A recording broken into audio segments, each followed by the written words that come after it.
दादांना 2 दिवसांपासून throat infection असल्याचं तटकरे साहेबांनी जे सांगितलं त्यामुळेच दादा 2 दिवस त्यांच्या इथल्या नागपूरमधील विजयगड निवासस्थानी मुक्कामी होते।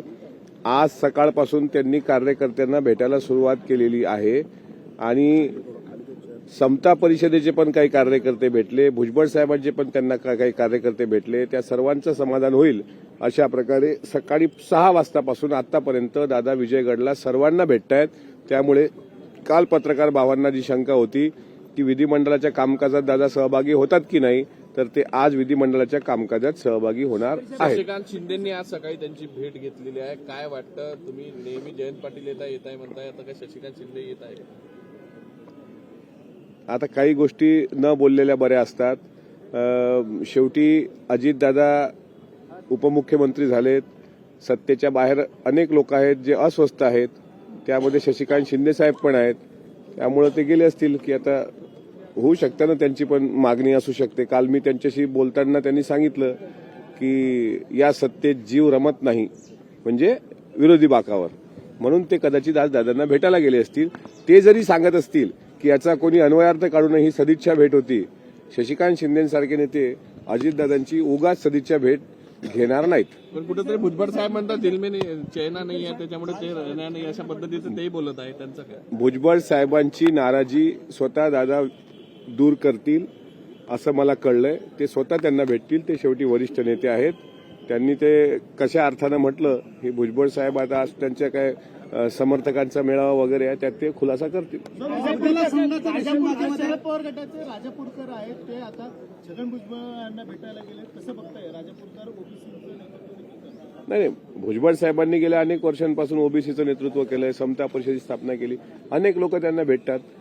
आम्ही पण ओबीसी आहोत, आम्ही पण भेटतो। तो प्रश्न तो नाही आहे त्यांना भेटायचा, कोणी मोठ्या नेत्यांना भेटू शकतं।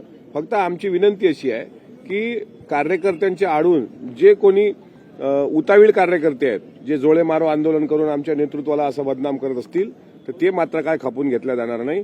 त्या जशाच तसं उत्तर दिलं जाईल। अशा प्रकारचा उद्दामपणा आम्ही खपून घेणार नाही। पक्षाचे राष्ट्रीय अध्यक्ष आदरणीय अजितदादा आहेत, त्यांच्या फोटोला जोड्या मारण्यापर्यंत जर कोणाची हिंमत गेली असेल तर त्याचं उत्तर त्यांना द्यावं लागेल। रेशीम बागेमध्ये उद्या संघाचं बौद्धिक आहे, तुमचे आमदार जाणार का? तुम्ही जाणार का तिथे? मी नाही जाणार, मी कधी जात पण नसतो। हा खाते वाटप अजितदादांमुळे रखडलं गेलं असं देखील म्हटलं जातं। खाते वाटप जे रखडले अजितदादांमुळे रखडलेले, काही खाती पदरात पाडायची आहेत, त्यामुळे 2 दिवस दादा नॉट सचिव होते असंही बोललं जातं। नाही, खाते अजितदादांमुळे नाही, हे चुकीचं आहे। खाते वाटपाचा रखडण्याचा काही संबंध येत नाही। तिन्ही पक्षाचे वरिष्ठ नेते, तिघांमध्ये समन्वय आहे। जे काही खाती महत्वाची, मी सांगितलं होतं की अर्थ खातं राष्ट्रवादी काँग्रेस पक्षाकडे असलं पाहिजे। दादांनी आर्थिक शिस्त महाराष्ट्राला लावली, 10व्या राज्याचा अर्थसंकल्प मांडला, त्या पद्धतीनं आम्हाला जे अपेक्षित आहे ते होणार, आमचा सन्मान होणार। त्यामुळे दादांमुळे खाते वाटप रखडलं हे म्हणणं चुकीचं आहे। त्यांच्यामुळे 2 दिवस आजारी होते, त्यामुळे ते खाते वाटप नाही होत, असं नाही आहे। गळ्याचा संसर्ग, ज्याला थ्रोट इन्फेक्शन म्हणतात, त्यामुळे ते त्यांना डॉक्टरांनी आरामाचा सल्ला दिला, हे स्वतः प्रांताध्यक्षांनी खुलासा केलेला आहे। आणि राहिलं तुम्ही आता त्याचे वेगळे वेगळे अर्थ लावता, त्याला आमचा काही इलाज अशा वेळेस प्रत्येक वेळेस दादा आजारी पडले जातात असं देखील म्हटलं जातं। दादांनी आजारी पडू नये का? कधीच पडू नये। त्यांना काही मानवी मर्यादा आहेत की नाही? आजारी पडू नये। अहो साहेब, एखादा व्यक्ती सकाळी 5 पासून रात्री 10-11 पर्यंत जर काम करत असेल तर शारीरिक मर्यादा येतात ना।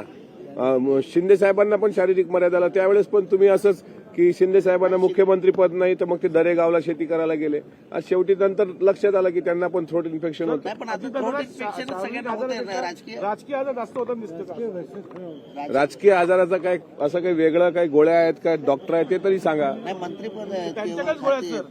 आमचे नेते एवढे कोत्या विचाराचे नाही आहेत। अनेक मंत्रिपद येत असतात, जात असतात, भोगल्या जात असतात। याचा राजकीय आजार आहे वगैरे असं म्हणण्यात काही अर्थ नाही। दादांना विश्रांतीचा सल्ला डॉक्टरांनी दिला, ते त्यांनी फॉलो केलं। एवढं थंडीचं वातावरण आहे, तुम्हीच बघा कसे जर्किंग घालून आलात आता, तुम्हाला ऊब लागावी म्हणून।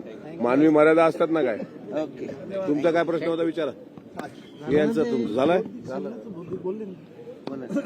धन्यवाद। तर अमोल मिटकरींची ही प्रतिक्रिया आलेली आहे. त्यांनी या ठिकाणी काही मानवी मर्यादा असतात असं म्हटलेलं आहे. आजपासून अजितदादा हे पुन्हा एकदा सगळ्यांच्या भेटीगाठी घेणार असल्याचं ते म्हणतायत. आजारी असल्यामुळं अजितदादा कुणालाच भेटत नव्हते असं स्पष्टीकरण सुद्धा मिटकरींनी दिलंय. समता परिषद भुजबळांचे कार्यकर्ते अजितदादांना भेटले आणि आता भुजबळांची नाराजी दूर करण्याचा प्रयत्न दादा करतील असंही मिटकरी म्हणाले. लोकशाही मराठी ऐका, पहा, जागरूक रहा.